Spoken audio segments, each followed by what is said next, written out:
आप देख रहे हैं कर्तव्य एवं निष्ठा का बयान, साहित्य और संस्कृति का बयान, समता की आवाज बयान टीवी। जय भीम साथियों, मैं साक्षी गौतम और आप देख रहे हैं बयान टीवी। मेरे साथ में बहुजन छात्र संघ की छात्रा निशा हैं, जो कि कुमाऊं विश्वविद्यालय में बीए की छात्रा हैं, फाइनल ईयर की। स्वागत है निशा हमारे चैनल पर। जय भीम, नमो बुद्धाय सभी को। आप इसने बहुजन छात्र जो संघ है वो कब बनाया?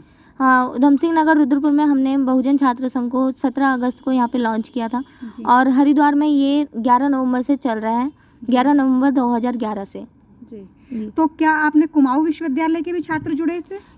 यस मैम, जो हमने नैनीताल में भी एक प्रोग्राम किया था जिसमें हमारे डीएसपी कैंपस के काफ़ी सारे स्टूडेंट्स हमारे साथ ऐड हुए हैं और ये जो हमारा जो बहुजन छात्र संघ का जो कार्यक्रम है वो धीरे धीरे आगे बढ़ रहा है।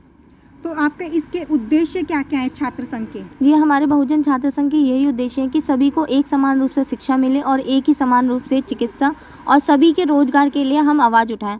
लेकिन रोजगार तो आजकल है ही नहीं। यस मैम, ये है कि रोजगार हमें नहीं मिल रहा है। देखिए, ऐसा हो रहा है कि हम पढ़ लिख तो रहे हैं, डिग्री हमें मिल रही है, लेकिन हमें रोजगार से वंचित है। रोजगार से वंचित है। तो हमें इन सब चीज़ों को लेकर के जब तक हम सरकार को चिट्ठी नहीं लिखेंगे, जब तक हम अपनी बात नहीं पहुंचाएंगे, कहते हैं ना कि जब तक बच्चा रोता नहीं है तब तक माँ भी दूध नहीं पिलाती है। अच्छा निशा, किस माध्यम से आप सरकार को बात पहुँचाएंगी? जी, हम अपने जो यहाँ पे उधम सिंह नगर के जो हमारे डीएम हैं, हम उनके द्वारा जो है अपने सीएम तक अपनी सारी अर्जियाँ पहुँचाएंगे। अपने जितने भी लेटर्स हैं जो हम लेटर्स देंगे अपने डीएम के द्वारा अपने सीएम तक पहुँचाएंगे और सीएम जो है हमारी बात को आगे प्रधानमंत्री जी तक पहुँचाएं। उनसे यही उम्मीद करना चाहूँगी। आपके छात्र संघ में कितने सदस्य जुड़े हुए हैं? हमारे छात्र संघ में अभी हमने 17 अगस्त के दिन से ही हमारे जो छात्र संघ में ऐड हुए हैं वो 5000 प्लस होने वाले हैं। जी, इसी ईयर से आपने शुरू किया है? Yes ma'am. अच्छा, तो कितनी लड़कियां हैं और कितने लड़के हैं और टीचर्स कितने हैं इसमें?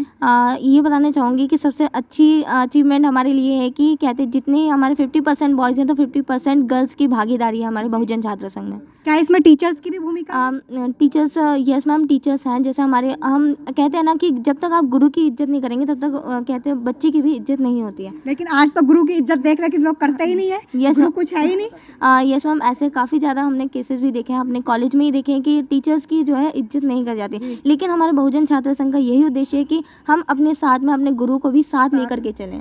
वो कह देते हैं आजकल इंटरनेट का ज़माना है तो टीचर्स की क्या ज़रूरत है? टीचर्स तो आज की डेट में कुछ है ही नहीं। मैम देखिए, ऐसा होता है ना कि इंटरनेट से हमें हर चीज़ नहीं मिलेगी कि गुरु का जो मार्गदर्शन होता है ना सामने का, वो मार्गदर्शन की एक अलग ही बात होती है। हर चीज़ आपको क्या होता है कि एक जनरल नॉलेज जो कह सकते हैं वो आपको इंटरनेट से मिल जाएगी, लेकिन एक गुरु का मार्गदर्शन आपको गुरु के मिलने से ही मिलेगा। लेकिन आप उस गुरु के मार्गदर्शन को वापस कैसे लाना चाहेंगी?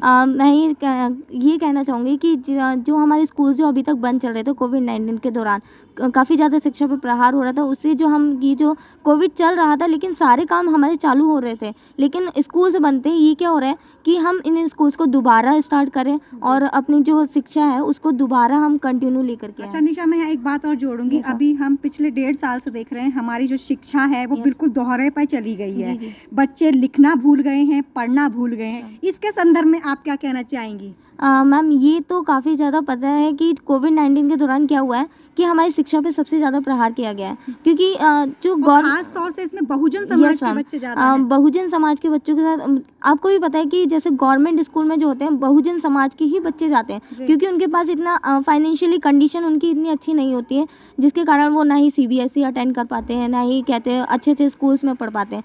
तो क्या हुआ है कि और आपको भी पता है कि गवर्नमेंट स्कूल में मिड डे मील होती है, जिससे बच्चे का ध्यान जो है मिड डे मील की तरफ ज़्यादा जाता है, पढ़ाई की तरफ ध्यान कम जाता है। तो यही कहना चाहूँगी कि उस मिड डे मील को थोड़ा कम करके। अच्छा निशा, अभी पिछले साल से 1.5 साल से हम देख रहे हैं इंटरनेट से एजुकेशन चल रही है, ऑनलाइन एजुकेशन चल रही है। जैसे आपका जो पहाड़ी क्षेत्र है यहाँ इंटरनेट की सुविधा इतनी अच्छी नहीं है, तो बच्चों का कुछ रुझान पढ़ाई की तरफ से भटका भी है। तो उस संदर्भ में आपने क्या ऐसे हम विकल्प अपनाए या आपने देखा होगा या बच्चों से बातचीत की होगी, तो आपको क्या उसमें महसूस हुआ? जैसे मैंने ही देखा था कि ऑनलाइन एजुकेशन में इतना बच्चे का फोकस नहीं हो पाता है, क्योंकि मैं भी थी, ऑनलाइन एजुकेशन जो चल रही थी, क्लासेस चल रही थी, टीचर्स भी जो है ना सिर्फ फॉर्मेलिटी निभा रहे थे जी। तो उस फॉर्मेलिटी को ख़त्म कर दी जाए और उसको जो है। और निशा आपकी मैं जोड़ूंगी, अगर 50+ टीचर्स हैं तो उनको आज इंटरनेट चलाना नहीं आता है, वो ऑनलाइन से वंचित हैं, ठीक है। और आज का युवा पीढ़ी चला सकता है, लेकिन उनको भी एजुकेशन में ट्रेंड करना चाहिए था। तो इसलिए उसमें क्या है वो कहेंगी? बस यही है कि जो ऑनलाइन क्लासेस है उसको ख़त्म कर दी जाए और ऑफलाइन जल्दी से जल्दी स्टार्ट की जाए, जिससे कि ऐसा होता है ना, जब हम बोर्ड के सामने बैठते हैं ना, टीचर्स के सामने बैठते हैं, तो उससे हमारा फोकस रहता है उस पर। ऑनलाइन में क्या है, देखिए गूगल मीट चल रहा है, हम क्लास ऑनलाइन चल रही है, हम छोड़ करके चले जाते हैं, उससे क्या होता है कि हम अपनी पढ़ाई पर ध्यान ही नहीं दे रहे हैं। जी, आपका नाम? जय भीम, नमो बुद्धाय। मेरा नाम मनोज कुमार है। मनोज, आप कुमाऊं विश्वविद्यालय से? हाँ जी। कौन से ईयर में है? मैम मेरा BA 3rd ईयर है। BA ऑनर्स या नॉर्मल BA? Normal BA। तो आप इस संघ से कब जुड़े? मैम इस संघ से अभी मेरे को 2-3 महीने ही हुए हैं। 2-3 महीने हुए? हाँ, और 2-3 महीने में हमने बहुजन छात्र संघ के लिए। आपने इसकी क्या उपलब्धियां महसूस किया, या क्या क्या आपने इस संघ की योजनाएं अब तक बनाई हैं? बिल्कुल बिल्कुल बिल्कुल, मैं बताना चाहता हूँ आपको। जब से इसमें बहुजन छात्र संघ में जुड़ा, मैंने देखा कि कॉलेजेस में क्या होता है, छात्रों के हितों की बात करने के लिए कुछ छात्र संघ जैसे कि NSUI, ABVP, इस तरीके के छात्र संघ जो हैं राजनीति करने के लिए कॉलेजेस में आते हैं। लेकिन जब आपके अधिकार की बात की जाती है, छात्रवृत्ति की बात की जाती है, स्वच्छता की बात की जाती है, तो क्या होता है, कोई सामने नहीं आता। इस चुनावी दौरे पे सब दिखाई देते हैं। तो बहुजन छात्र संघ का उद्देश्य राजनीति करना नहीं है, छात्रों के हित में काम करना है। जैसे कि मैं आपको बहुजन छात्र संघ के कुछ उद्देश्य के बारे में बताना चाहता हूँ कि बहुजन छात्र संघ के जो उद्देश्य हैं, शिक्षा को लेके हैं, स्वास्थ्य को लेके हैं, रोजगार को लेके हैं। अभी आपको पता ही होगा, जैसे वर्तमान में भी उत्तराखंड में 20 साल से 22,000 बैकलॉग के पद खाली हैं।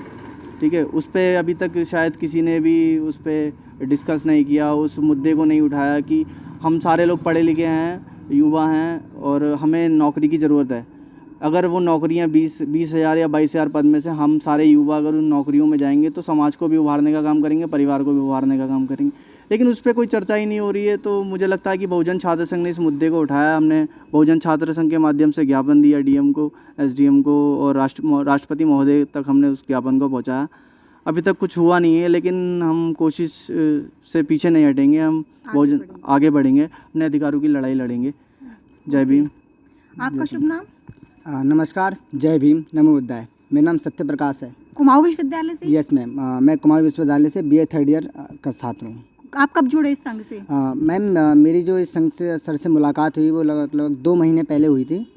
तो ये जो संघ है, मैं आपके इस संघ के बहुजन छात्र संघ के बारे में आपको कुछ जानकारी दे देता हूँ। बेसिक जो ये बहुजन छात्र संघ है, ये उत्तराखंड में 11 नवंबर सन 2011 से संचालित है, जो कि अब तक हरिद्वार और रुड़की में संचालित था। लेकिन अब जब इसकी हमने इसकी स्थापना शुरुआत जब उधम सिंह नगर ज़िले में की, तब हमने ये 17 अगस्त को इसकी शुरुआत की। तो इसकी उपलब्धियों में मैं आपको ये गिनाना चाहता हूँ कि हमने 15 सितंबर तक उधम सिंह नगर ज़िले में हमने अपने पूरे 5,000 कार्यकर्ता, 5,000 स्टूडेंट्स इससे जोड़ दिए हैं, इससे तैयार कर लिए हैं। 5,000 स्टूडेंट्स जो कि हमारे पूरे सक्रिय कार्यकर्ता हैं।